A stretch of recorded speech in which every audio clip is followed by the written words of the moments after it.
সবার কিছু গল্প আছে। টুকরো টুকরো মুহূর্তগুলো নিয়েই তৈরি হয় জীবনের ছোট গল্প, যেখানে মিশে থাকে নানা ক্রিয়া, তার প্রতিক্রিয়া, যেগুলো আমাদের জীবনকে আকার দেয়। অবশ্যই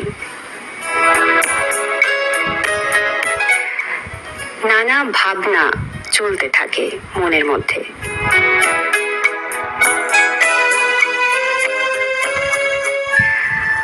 আচ্ছা, আমরা কি সত্যি নিজেদের ভালো চাই?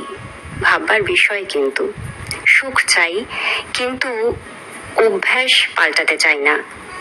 নিজেদের ভালো চাই বলি, কিন্তু কষ্টদায়ক সত্য এড়াতে চাই। মন, মানসিকতা, চিন্তা, ভাবনা যত্ন নিই কি এগুলোর? তাহলে এত বৃক্ষ নিধন কেন? সবাই তো জানে সবুজ ছাড়া পৃথিবী প্রাণহীন। গোপাল দাস সেই কথাই মনে করিয়েছেন বৃক্ষরোপণের গুরুত্ব বুঝিয়ে এই চিঠিতে। লিখছেন, বৃক্ষরোপণ বড়ই প্রয়োজন সর্বত্র। দিনে দিনে তাপমাত্রা বৃদ্ধি, অসহ্য যন্ত্রণা, বৃক্ষের অভাবে মাটি ক্ষয়, নদীর পাড় ভাঙন, অবাধে বৃক্ষ ছেদনে পশু পাখির বাসস্থান লুপ্ত প্রায়, শীতল বাতাস ছায়ার বড়ই অভাব, অস্বস্তি ভীষণ। খেয়ে ঘুমিয়ে শান্তি নেই, কাজে বসে না মন। বৃক্ষ আমাদের অতি প্রিয় আপন বন্ধু স্বজন।